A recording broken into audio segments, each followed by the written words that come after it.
تو بھائی کو دعوت دیتا ہوں کہ وہ آئے اور سیرت رسول اللہ صلی اللہ علیہ وسلم کو عنوان پر اپنی تقریر پیش کرے.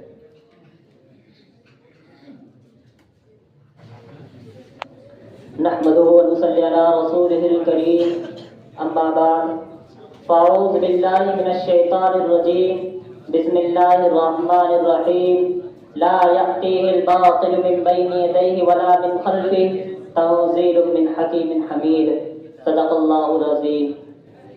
یا رب یہ التجا ہے اگر کرم تو کرے، یا رب یہ التجا ہے اگر کرم تو کرے، وہ بات دے زباں پر جو دل پر اثر کرے.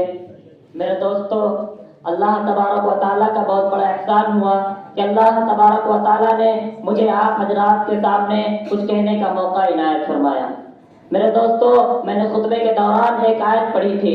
اس ایک آیت کے علاوہ اللہ تبارک و تعالیٰ نے سیرت نبوی صلی اللہ علیہ وسلم کے ہر پہلو کو، ہر گوشے کو اس کے تمام کمال و جمال کے ساتھ اس انداز میں رکھ دیا ہے جیسے کہ دریا کو کوزے میں رکھ دیا ہو. وہ آیت کیا ہے؟ وہ آیت یہ ہے وَمَا أَرْسَلْنَاكَ إِلَّا رَحْمَةً لِّلْعَالَمِينَ. میرے دوستو، رب کائنات کے بعد سب سے بڑے محسن ہمارے والدین نہیں ہے، ہمارے دوست و احباب نہیں ہے، ہمارے ساتھی و ہم نشی نہیں ہے، ہمارے اہل و عیال نہیں ہے، بلکہ دنیا کے سب سے بڑے محسن اعظم وہ ہے جس کے چشمہ حیات سے گلشن انسانیت نے زندگی پائی. قیمت ہستی نے کفر و شرک جیسے خطرناک طوفان سے چھٹکارا پایا. سینکڑوں گاہوں پر ٹکنے والی پیشانیوں نے ایک معبود حقیقی کی بارگاہ میں سجدہ ریز ہونے کا ڈھنگ دکھا، جس سے میری مراد سید الابرار محمد مصطفیٰ صلی اللہ علیہ وسلم کی ذات گرامی ہے، جنہوں نے ہمیں ایک خدا سے ملایا، خدا کا جلوہ دکھایا، جنہوں نے فلک کی بلندی پر، زمین کی پستی پر، سورج کی چمک پر، جھگنوں کی دمک پر، پھولوں کی مہک میں عرفان ربانی کرائی، جنہوں نے قطروں کی تراوات میں عرفان ربانی کرائی، جنہوں نے چرواہوں کا امام اور رہبر بتایا، جو انسانیت کے غمخوار، مظلوموں کے مددگار، پیاسروں کے آسرا، بیواؤں کا سہارا، یتیموں کے والی، غریبوں کے مولا، درد مندوں کے درما تھے.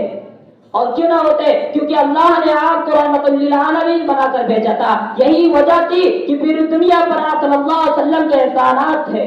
لیکن افسوس اس بات کی ہے کہ وہ مسلمان قوم جو کل تک پوری دنیا کی قیادت اور پاسبانی کر رہا تھا، آج تنزل کی طرف کیوں جا رہا ہے؟ وہ مسلمان قوم جو کل تک پوری سمندروں اور ہوائوں کو اپنے تابع کیے ہوئے تھا، آج ذلیل و خوار کیوں ہے؟ اور مسلمان قوم جس کی ایک آواز پر چند پرندے نے چند لمحوں میں جنگل کے جنگل خالی کر دیے تھے، آج ایک چیونٹی بھی اس کا حکم ماننے کے لیے تیار کیوں نہیں ہے؟ وہ مسلمان قوم جن کی صورتوں کو دیکھ کر کروڑوں کفار نے اسلام قبول کیا تھا، آج ان کی صورتوں پر دہشت گردی کا الزام کیوں لگایا جا رہا ہے؟ میرے دوستو، غور تو کرو، اتنا بڑا انقلاب کیوں آیا؟ کیونکہ جب تک مسلمان نبی کے طریقے پر تھا، ہدایت پر کامیاب تھا. جب تک مسلمان صحابہ کے طریقے پر تھا، ہدایت پر کامیاب تھا. جب تک مسلمان قرآن و حدیث کی روشنی میں فیصلے کرتا تھا، دنیا اس کی فیصلے کو مانتی تھی. جب تک مسلمان ان طریقوں پر جیا اور تب کامیابی کی زندگی جی، اور جب مرے تو کامیابی کی موت مرے. لیکن جب مسلمانوں نے نبی کے طریقے کو چھوڑا، قرآن اور حدیث کو پتہ کچھ ڈالا، تو بتاؤ یہ ذلیل نہیں ہوں گے تو کون ذلیل ہوگا؟ یہ ہلاک نہیں ہوں گے تو کون ہلاک ہوگا؟ میرے دوستو، مسلمان وہ نہیں ہے جو حالات کے اوپر، مسلمان کو وہ نہیں ہے جن کو حالات بدلتے، بلکہ مسلمان وہ ہے جو خود حالات کو بدلتے ہیں.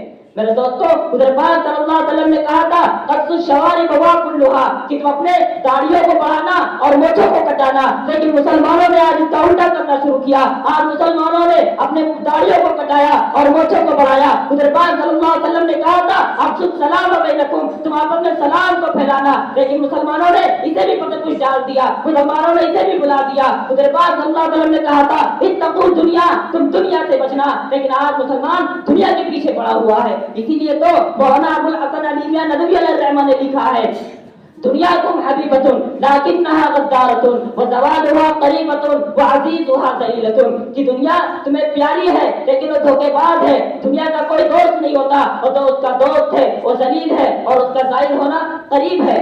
میرے دوستوں، جو حضرات حضور پاک صلی اللہ علیہ وسلم کو سنت کو چھوڑنے کے بعد بھی اپنے آپ کو امتی ہونے کا دعویٰ کرتے ہیں، تو حضور پاک صلی اللہ علیہ وسلم کا ایک اعلان اور سنتے جائیے۔ حضور پاک صلی اللہ علیہ وسلم نے ارشاد فرمایا، من رغب عن سنتی فلیس منی، جس نے میری سنت کو چھوڑ دیا وہ میری امت کی فہرست سے نکل جائے، جہاں جائے چلا جائے، جو چاہے بن جائے، یہودی بن جائے، نصرانی بن جائے، عیسائی بن جائے، اس کے بارے میں میری کوئی ذمہ داری نہیں ہے۔ حضور پاک صلی اللہ علیہ وسلم سے پوچھا گیا کہ آپ کا عاشق کون ہے، آپ سے پیار کون کرتا ہے؟ حضور پاک صلی اللہ علیہ وسلم نے ارشاد فرمایا، من احب سنتی فقد احبنی، جو میری سنت سے پیار کرتا ہے وہ میرا عاشق ہے، جو میری سنت سے پیار نہیں کرتا وہ میرا عاشق نہیں ہو سکتا۔